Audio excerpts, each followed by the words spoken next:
Tem um assunto que ele é bastante comentado toda vez que chega a época do ano, né? Acho que é Corpus Christi, algo assim, e coloca uma foto de Jesus Cristo crucificado com a coroa de espinhos, sofrendo, né? Tem a história da Bíblia que mostra Jesus Cristo sendo os soldados dando esponja com vinagre para ele e tudo mais, mostrando todo o sofrimento, os 40 dias de tentações e tudo mais.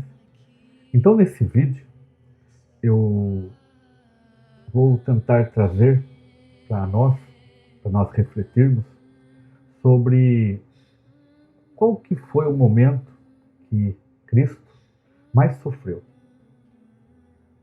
Né? O cristianismo ele tem suas histórias, né?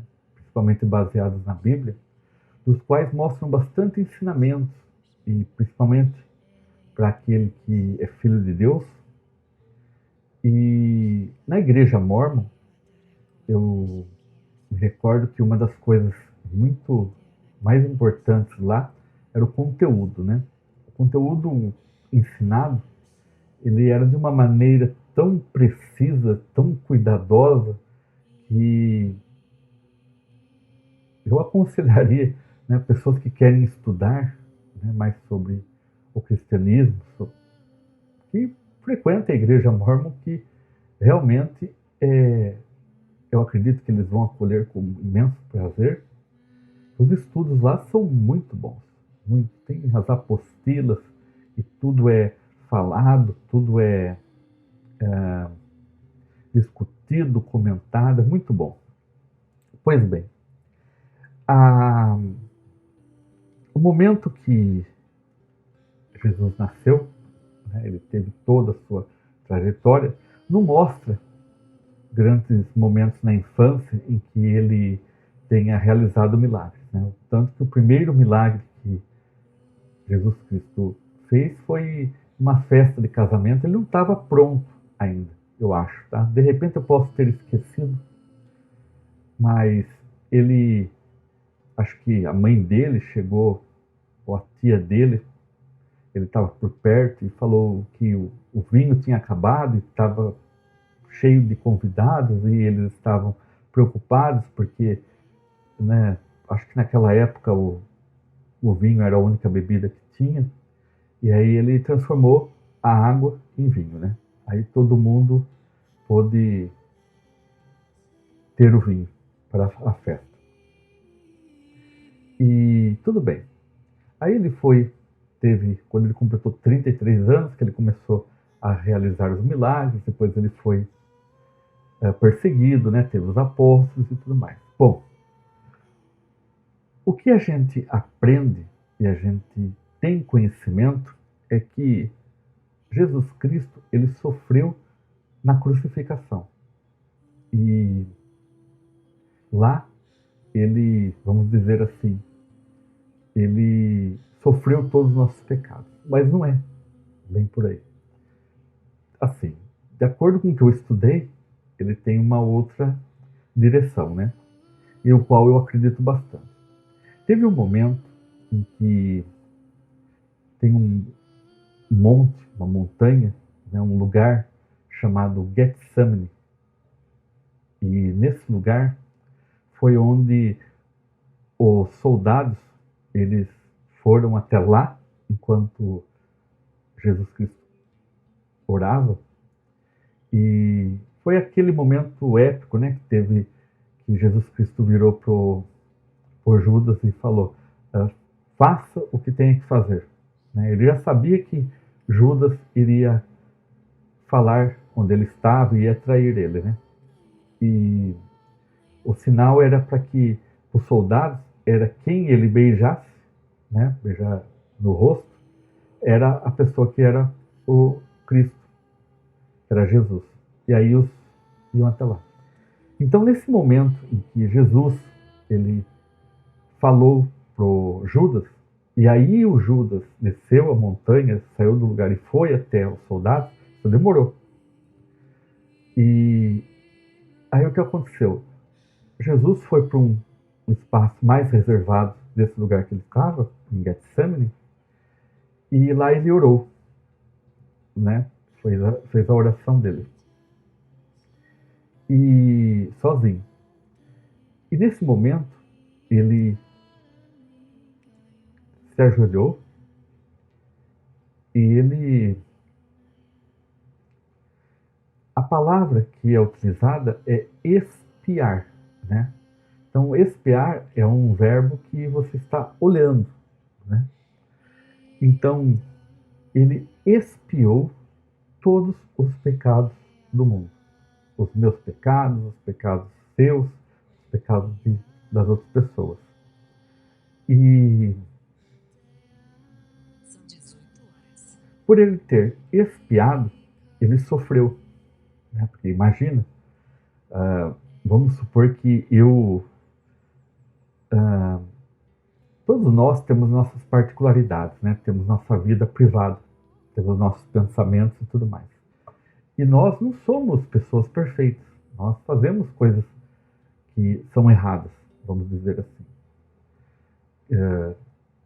Temos alguns desejos, temos alguns pensamentos que não são pensamentos bons. E principalmente esses relacionados à gula, luxúria, né? E agora imagine alguém saber todas as coisas que eu fiz na vida, boas e ruins. As ruins, né? No caso, meus pecados. A pessoa iria sofrer, porque eu sofri, né? Os meus erros, eu já chorei, já pedi perdão, né? As pessoas que eu magoei e tudo mais. Agora, a pessoa que ela vê isso como se fosse num filme, ela também irá sofrer. Agora, imagine Jesus Cristo de cada pessoa do mundo, né? Do presente, passado e do futuro.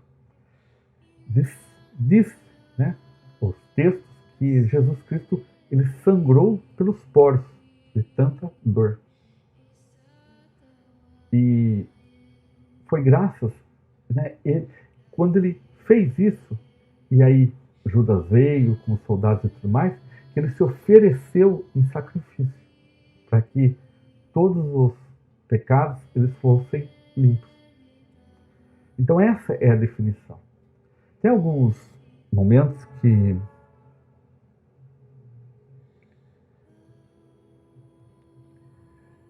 as pessoas dizem que foram os 40 dias de tentações, de jejum, né, e tudo mais, que também acredito que tenha sido sofrido, mas teve os propósitos também.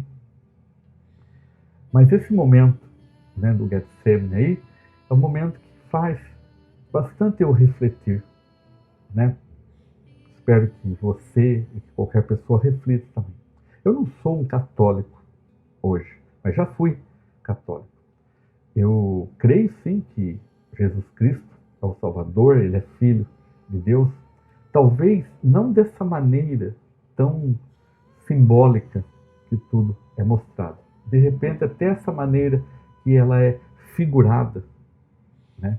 Mesmo que tenha existido exatamente dessas maneiras, foram momentos do planeta Terra em que era a melhor forma de ocorrer. Se hoje, vamos supor, se hoje Jesus Cristo ele estivesse na Terra, ele não tivesse vindo, a primeira vez que ele veio, não estou falando segunda vez, a primeira vez que ele veio, viesse hoje, seria de uma maneira diferente. Ele não ia andar de camelo, né? Ele não iria chegar em Belém num jumento, né? E um ser, ele talvez não teria a profissão de o pai dele de marceneiro, poderia ser, percebem? Então tudo no contexto que foi colocado, que talvez seja a melhor maneira de se expressar principalmente, ele é para que nós compreendamos. Então nesse vídeo eu só quis trazer esse tipo de informação, né? Certamente você ou qualquer outra pessoa tem mais detalhes, saibam melhor dizer, mas que nos lembremos, né, de que nossos pecados, né, nossas faltas, do tipo, eu poderia ter feito isso, mas eu fiz aquilo, né, que isso tem uma certa dor, né? Existe